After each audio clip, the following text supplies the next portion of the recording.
7Spittah, what's the deal? Hey, what's going on? Nothing much. I'm glad to have you in the building. Glad you could come through. How you feeling? I'm good. I'm glad to be here. I'm excited. For sure. You've been putting out music. I just got hip to you not too long ago. Yes, I just dropped Life Under Pressure. Mm-hmm. Which is like a part 2 to Pressure Pack, my first project. Okay. How long you been rapping? I've been rapping since I was about 13, but I'll say taking it serious and like on a more consistent level. It's been about it's been like a year, going on 2 years now. Okay. And so what do you feel like, well, before we actually get into all of that, just let me know where you from. What was your childhood like growing up? Oh, I'm from Detroit, West 7 Mile. Okay. I would say my childhood was pretty, I was a good kid. I did, what I was supposed to do. I got good grades. My environment, though, was kind of typical growing up in the hood. My siblings, my cousins might be in the streets or doing whatever they was doing. So I've been through a lot. I've seen a lot. I grew up in a 2-parent household, though, which surprised a lot of people for some reason. Okay. So you say it surprised a lot of people. So are you doing shit that will make people surprised that you came from a good household? Yeah, I guess I guess it would be like the things I was into, like being in the streets, hustling and whatnot. A lot of people kind of get sidetracked when they hear like, oh, so you had both your parents in the house like your whole life? Like, yeah, I did, but I guess I wanted something like money or, just having my own at a young age. Like, I moved out of my mama's house when I was 17. Okay. I moved to North Carolina. Like, I just was out making money, trying to do my own thing, so finding my own way. You ain't just move out. You moved states at 17. Yeah, I did. I left. Okay. So what had you make that move? Because, some people move out at that age. They might be, going to college or some shit. Like, what you had going on that you was going to North Carolina? I just wanted to, I guess, see what else was out there. At the time, I did have a boyfriend, so it was kind of like our idea type of thing. We knew it was good money out there and the stuff we was into, so I'm like, why not, Okay. Yeah. So with you coming from, a nice household and stuff and, having a solid foundation, what was, the first time you was exposed to the streets and it, made you think, this is something I think I want to do? Okay, so I would say growing up, I was exposed to it young. Like, growing up, I was used to police kicking in the door. I was used to seeing the wildest stuff. I don't want to say on here, but I was used to seeing, stuff I probably shouldn't have been seeing. But when I got older and I got in high school, I was like, I want to make some money. Like, I wasn't trying to be, in the field necessarily, but I just was more, trying to get into the hustling aspect of everything. So, when I was in high school, my senior year of high school, I was like, you know what, it's time for me to get out here. And I didn't want to work a job. Like, I wanted to make fast money. So that's what I started doing. What was you trying to buy? I wanted shit. At 16, I got my first car. Shit, at 17, 18, I was ready for my first crib. You know what I mean? It was just having it. Like, whatever I need, if I want to go out, if I want to go somewhere, explore, go to a different state, you know what I mean? Or just go do some fun shit, I could do it if I got the money to do it. You know what I mean? Because, my mom, she took care of me. She did so great with me. But when you older, you know what I mean? I think I even paid for my own prom dress and shit. I did all that by myself. So, I've been hustling for a long time. Okay. So, how do you feel like that influences your music? Do you feel like them experiences you had and you kind of growing up quick a little bit? So with my first project, I did a little bit of everything. I talked about things that I've been through. I talked about how I changed my life for my son, because I have a son, I have a 2-year-old. He's 2 now. But at the time he was just a baby still when I was working on my first project, and I talked about things that I've been through. If it wasn't for him, I would still be doing the same shit for real. But I mean, I talked about it a little bit in the first project. The second project, I kind of I titled the project Life Under Pressure because I felt like that's been my life. Like, and I talked about, I got a song called Rage where I talk about a lot of shit that I've been through. And I kind of just like, you can hear it in the song. Like, you can hear it like I'm angry, you know, almost. Just thinking about everything that I've been through. Like how many times my back done been stabbed or, you know, having near-death experiences. You know, just crazy stuff. To be a female and then I'm only 26 at that too. So I'm young still. Yeah. How do you feel about like putting them experiences in the music? Do you ever have like second thoughts about it? Of course, I always do. Like I don't, I really don't like talking about when I was hustling and stuff because, I mean it's just a lot. You know what I mean? And when you talk about hustling, it's like you got to get into the details and everything. I don't like doing that, and I try to leave that. I try to leave it in my past. But what I realized with making this second project is just like, it's not really something that I can leave in my, something I'm never going to forget, the shit that I've been through. Like, sometimes the shit be eating me up inside, and I be like, damn, I need to get it off my chest. You know what I mean? So it's a day I'm at the studio, and I'm feeling away, you know, and I'm like, I got to get all this off my chest. Like, you know, just expressing it. But I do have second thoughts sometimes about because I want to talk about different shit. You know, I want to talk about fun things, but, like, it ain't always like that. You know what I mean? Yeah. I mean, when you rapping your life, I feel like that's the way, you know, it should be. So, like, you can only talk what you know. Yeah. You know what I'm saying? But it's like, that's not to say you're not going to get new experiences going forward. Like, you're going to be able to talk about that. Yeah. Like, it's going to happen. What do you, when you first started putting music out, was you back in Detroit? So I had been dropping music for a while. I originally came from North Carolina and I moved to Battle Creek. Which again, making money, that's all that's my mindset. So I moved to Battle Creek, small town. It's small town, a lot of money. But I ended up moving back towards Detroit and I was just living life. I wasn't like, I had an incident happen. I don't really want to speak on it too much, but incident happened and it just made me not want to hustle. I didn't want to do it no more. Like I was just like, I don't want to do this no more. You know, like I'm tired of like starting over because I always start over. Like, come from a different state, I got to start over. Come from a different city, I got to start over. Like, I just was tired of it. And then for that while, I was just focused on myself, and I just wanted to have fun. And I really just wanted to be feminine, more like in my soft girl era, you know what I mean? A little more heels, a little more makeup, you know? Yeah. And but I took a break on the music. But then, after I had my baby, I got pregnant. After I had my baby, I was like, you know what? I want to do music again. Like, you know, I ain't been doing nothing. I'm not in the streets no more. Like, what can I do to, like, potentially change me and my son's life? You know what I mean? So, I just, I found Zay, and, you know, the rest is history. Okay. So, how'd you get the name 7Spittah? Because I feel like that's, like, a unique. Yes. Okay, well, I've always been rapping since I was 13. I made my Instagram at 13. It was always Love That Spitter. But when I was in the process of trying to figure out a name for myself, I couldn't really think of nothing because everybody always called me Spitter. But I'm like, I don't want to just be Spitter because people was getting the wrong idea when they heard Spitter. They like, spit on what? You know what I mean? Like, damn, baby, what you got going on? But and I thought like, okay, well, how about I put 7 because I'm from 7 Mile. So it's 7Spittah. And it just works. Some people call me 7 or they call me Spitter. You know what I mean? Okay. All right. So what do you feel like, how you felt about the reception to Life Under Pressure? I think I get a lot of, like, people is, like, surprised with that one for some reason. I think both my projects are really nice. Like, I mean, you can hear it. You can hear in my music that I can rap, you know. Yeah. I'm not just, like, talking about just anything. Some songs, you know, I want to have fun. I want to make turn-up music. But I feel like with Life Under Pressure, when people listen to Life Under Pressure, they, like, especially with a few songs I got, it's just like, damn, you know, you really be going hard for real. I tried to make this project more life experiences, though. I got a song called Unfortunate where I talk about, you know, getting your heart broken, getting played by a dude. And when people hear that song, they think I'm talking about one person. But I'm talking about a few experiences, you know, trying to date or whatever. And I put it in one song, you know. Just made like 3 niggas into one super toxic. Like one super, yeah. But like just that, like, you know, and it's females that can relate to like feeling like a dude fucked up with them, you know, missed out, dropped the ball. So like I got that. I got Rage is where the title speaks for itself. Like I was just enraged at the studio. I was going through a lot.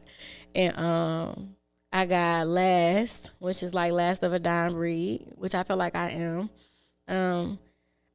A lot of my songs, I like every song on my project actually. Like I like every last one of them. And I feel like we lined them up and put them in like a good order. You know what I mean? Yeah. So I think it's pretty dope. What are those like studio sessions with Zay like? Like, how do you feel like he kind of helps you bring a project together? I would say what I like about Zay is that he well, I'm not sure how it is with everybody else, but with me, he's not like, if it's not good, he gonna tell me like no. Like he be like, nah, say something better than that. You know what I mean? Or say something. It just depends though, cause sometimes I'll come into the studio and Would that ever make you feel away? Hell nah, cause let me know. You feel me? I don't want to just be saying anything. It don't never, because sometimes I be in there just bullshitting. Sometimes like I might be in there just saying, I might be like, damn, I'm tired, I'm ready to go home. You know, but sometimes I come in there, I surprise him. He be like, okay, he get to doing that right there. That like yeah, we got one. But the sessions with him is like, it's comfortable. Like I feel like with Zay, it's more like at home. Like when I go to other studios, it'd be cool or whatever. But I feel like, and then it's professional. That's another thing because you know people are not like, especially when you a female in this shit, they not professional.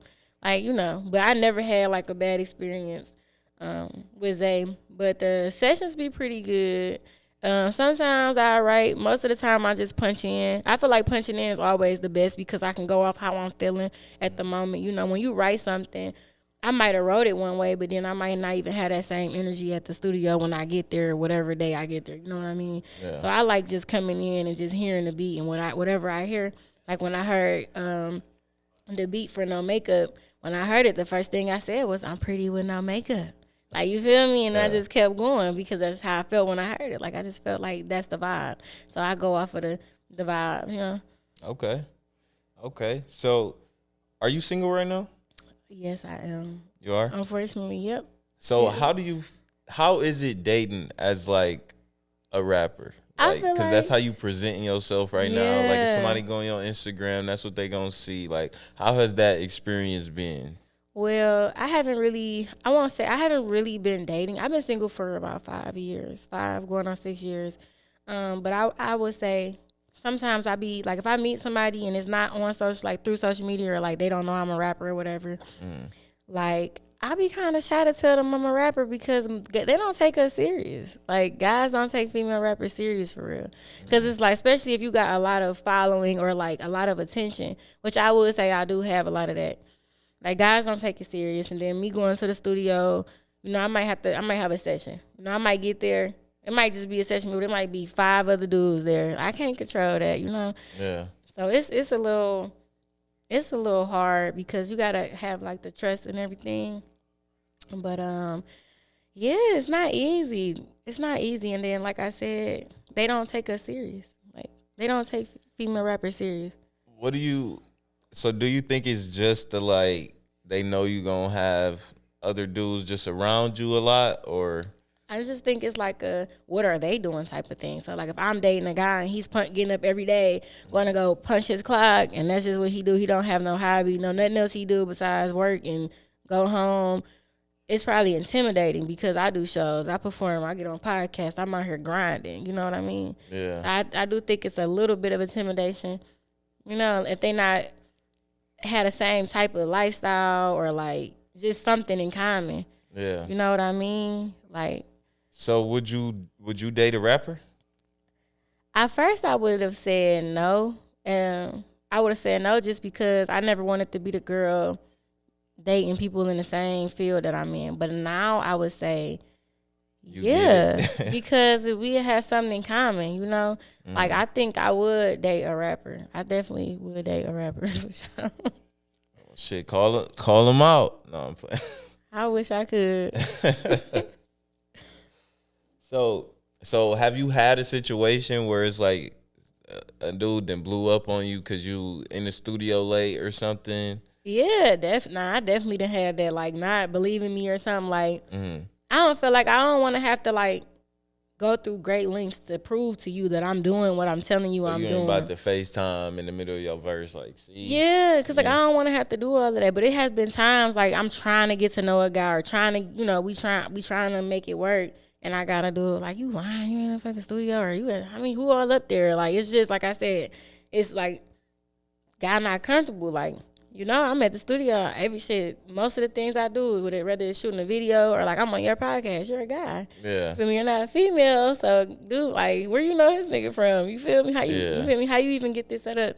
But, yeah, it be hard. That's why I say, like, it's a little easier when you, like, I say, let's just say friends with somebody, like, that's in the same field as you. Like, if I'm kicking it with a guy and he do music or whatever he do in the entertainment, he understand, like, okay, you got a little session. Okay, cool. Like, you know, it ain't never know, because they know you working. I'm not there bullshit. I'm not there to kick it with the mix and mingle with the guys. Yeah. I mean, do you ever think, though, because it's like, I definitely get it, like, you just trying to work, but at the same time, do you feel like you could see it a little bit, like, I guess anytime I wanted to, I could be like, I'm going to the studio. And be lying. And be like, yeah. I mean, yeah, but I ain't even that type of girl. Like, you know what I mean? Like, I ain't even that type of girl. I'm gonna keep it real.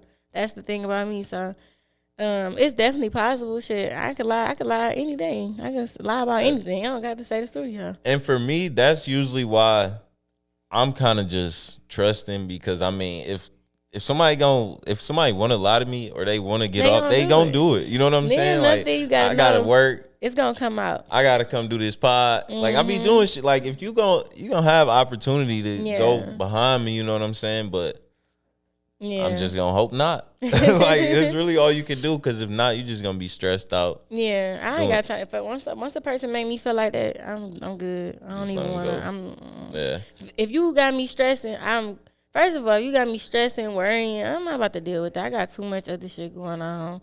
It's just not a good vibe. Song material. You know what I mean? I'm waiting on somebody to do some bullshit to me. I'm straight putting it in the bar. Straight to the studio. Straight to the studio. Now you going like I'm this song? I'm gonna call Zay first. I gotta call Zay first and cry about it first. That's always. I'm always call and cry and vent. Then we can get to the session. Okay. So, what's been one of the, like, what do you feel like was one of your craziest studio sessions? I got into a fight at the studio. Wait. I got into a fight with. I love her. We still cool. We still cool. So this fight wasn't that serious. Shit.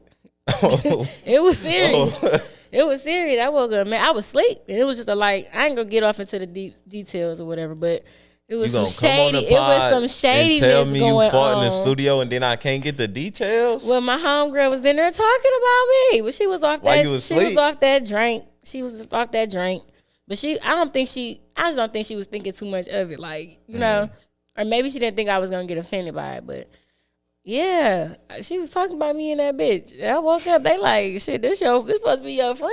She and this bitch talking crazy. I asked her about it, and I don't even know how it really transpired. But all I know is she pushed me, and we just was in that bitch fighting. It was bad, too. Damn. I was talking about Royal Rumble and that motherfucker.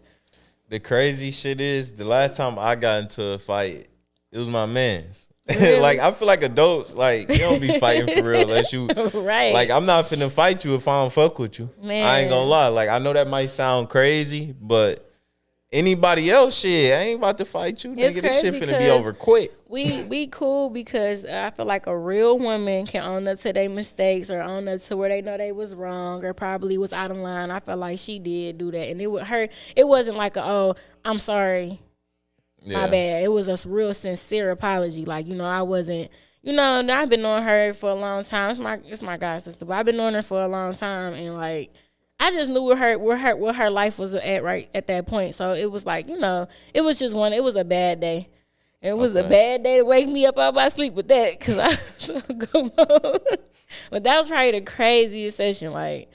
And Zay was playing sleep. Let me just tell y'all, Zay was in there acting like he was in that motherfucking sleep. He was wide awake. Okay, the whole fight. He left bang that shit to feel for himself because he had to stop that shit. He like, Spittah, no, please stop. Wait, no, please stop. Off the wake up. Okay. Yeah, wake me up out of sleep. I be mad as hell. That's crazy. I didn't even know what I was finna get when I asked that question. I thought it was gonna be like I did 10 songs in one night or some shit. You done whooped ass. Man, I love you though, girl. That's crazy. That's how you know it's a real friendship though. If you can like go through some shit for real and really get back, you know, to some friendship shit. Yeah, that's my girl. That's my girl. Well, and then I see the device. Yeah, you got right here. I have a heart monitor on. Got a heart monitor. So I know usually like something pretty serious that had to happen for them to hook you up with one of those. You wanna? Yes. I had a stroke. I had I woke up one morning and I was fine. Everything felt fine. I brushed my teeth. I was getting ready to put on my bra and it was just like my brain stopped working. I couldn't remember how to put it on. I was confused. I was fatigued. I'm like, okay, let me sit down. I sat in like a computer chair and I was sitting there, but like my body was just like leaning over and I was holding on to the chair. I couldn't understand why I was holding on to the chair. I ended up falling out on the floor and I was on the floor for like maybe an hour. And I was really like, you was at home alone? I was with my son. My son's only 2 years old. At the time, he was 1. And he was in my room and my bed sit up high, so he couldn't get down. But I was out of it. Like, I was trying to get off the floor. I couldn't get off the floor. The whole left side of my body was like dead, wasn't working no more.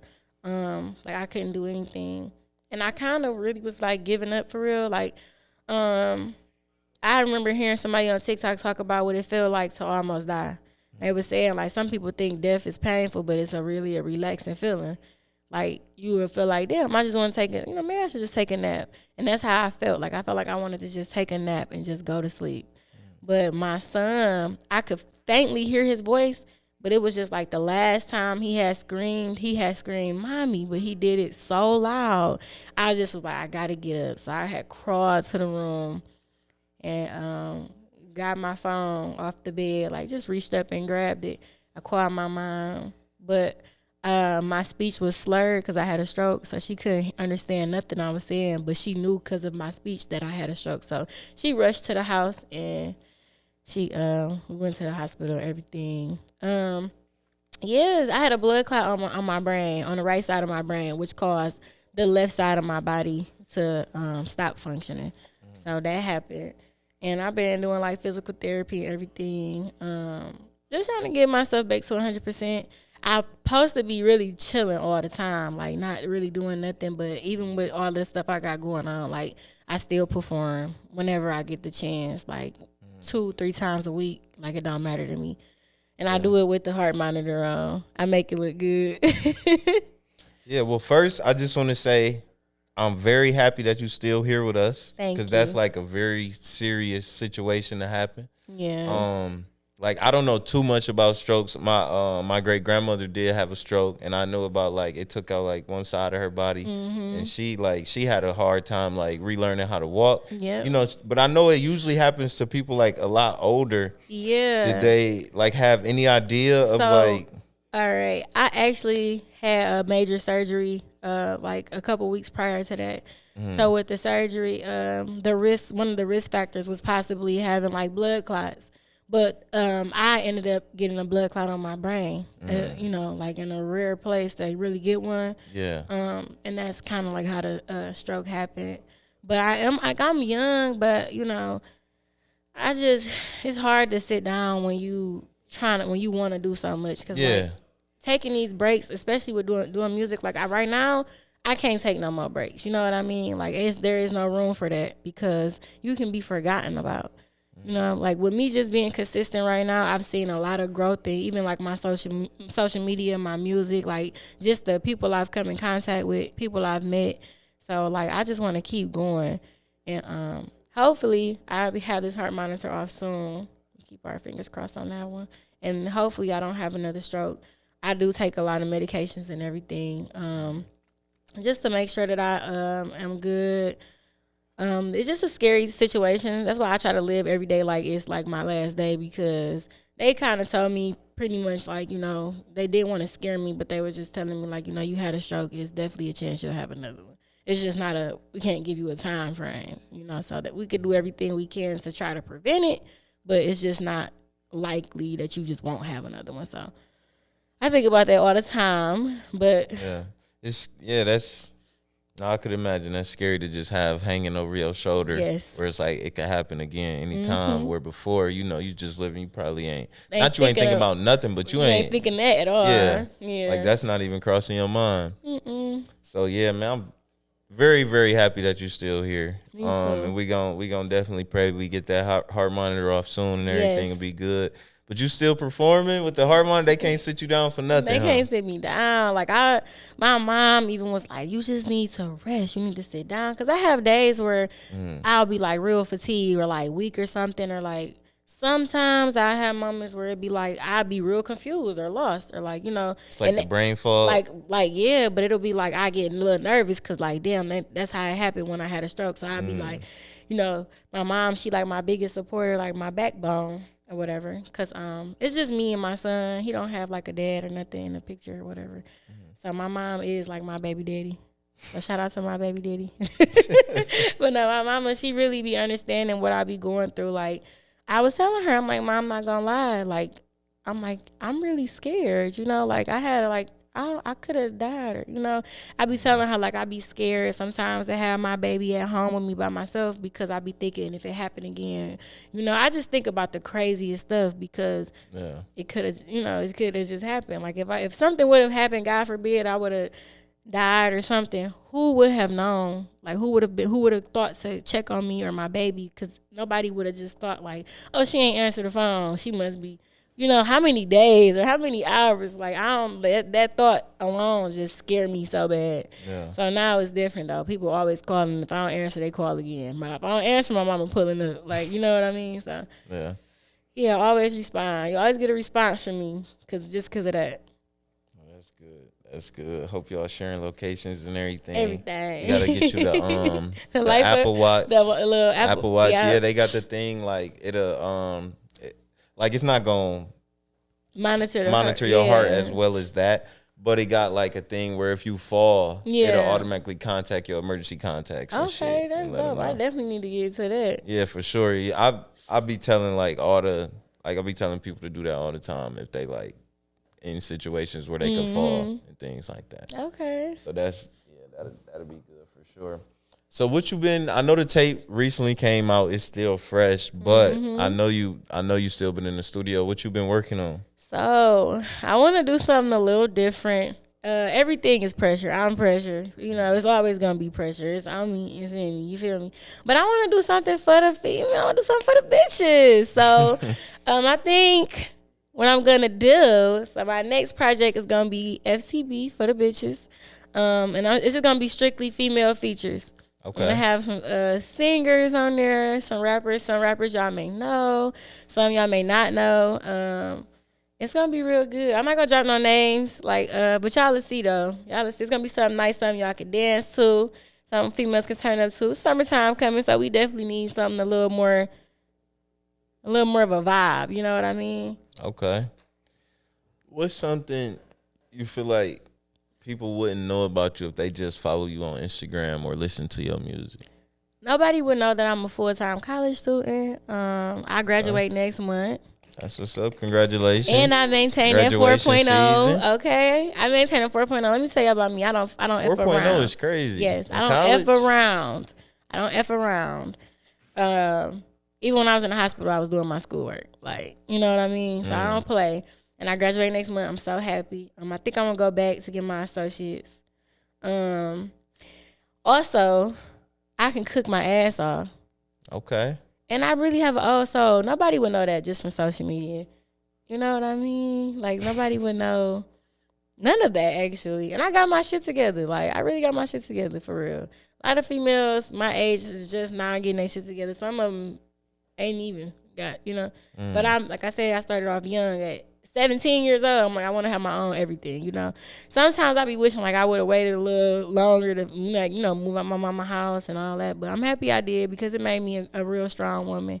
Yeah, sometimes like you could do shit later, but that just means you learn the lessons later. Mm-hmm. Like, so you still was gonna go through it. Yeah. You still was gonna go through it. You was just gonna be a different age. Yeah, I was gonna be, but I'm getting up there. I'm 27. That's 30 right around the corner.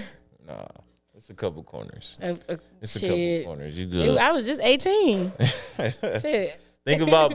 Really think about how much shit has been though since then. A lot. I've been through a lot. You know I was talking to somebody, and like I don't know what we was talking about, but they was like, "Yeah, you've been through a lot of shit." And when they said it, it was just like a quick flash in my head, like, "Damn, I've been through a lot of shit.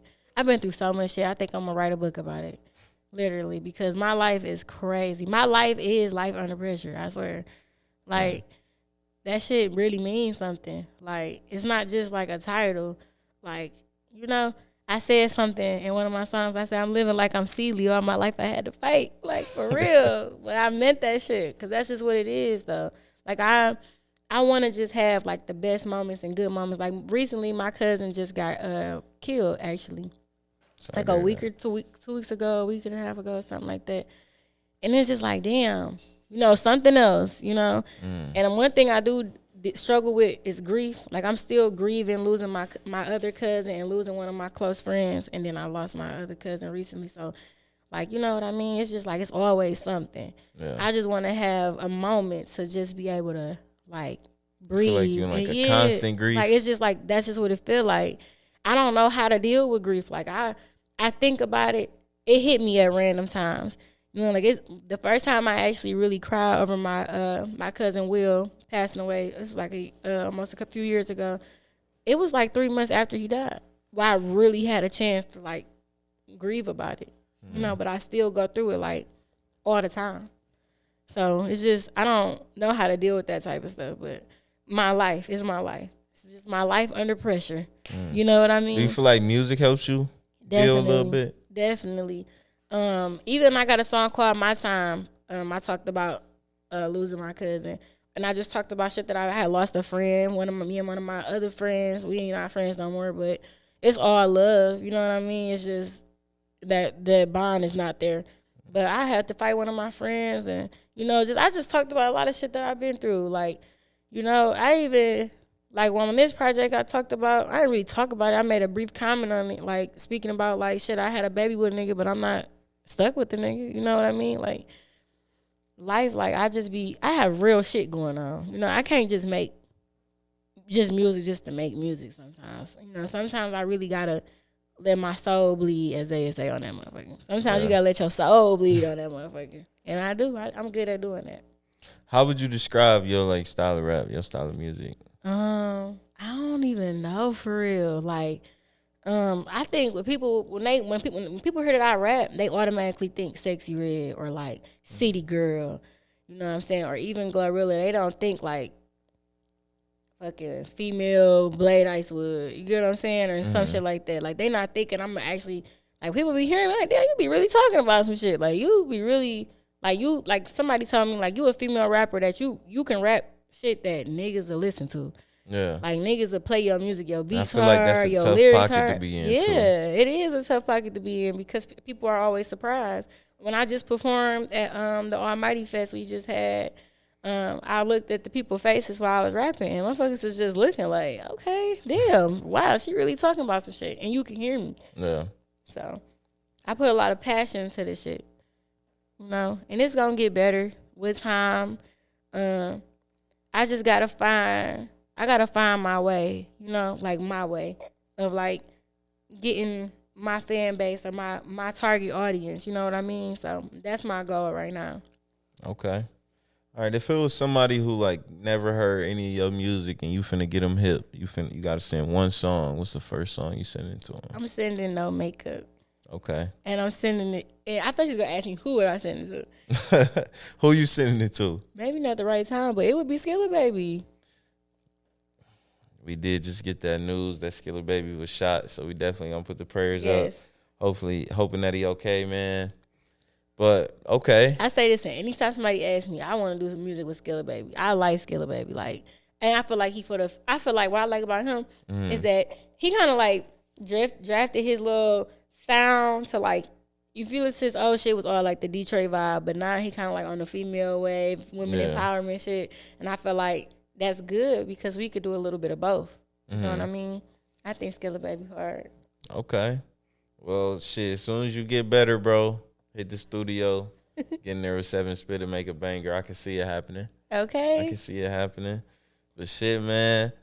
Hey, if this y'all first time seeing 7Spittah, make sure y'all hit the link in the description. Go listen to her music. We gonna have No Makeup linked under there. If you still hear this song, we definitely appreciate you. Make sure you like, subscribe, follow her on Instagram, and we'll catch y'all next time. Peace. Okay.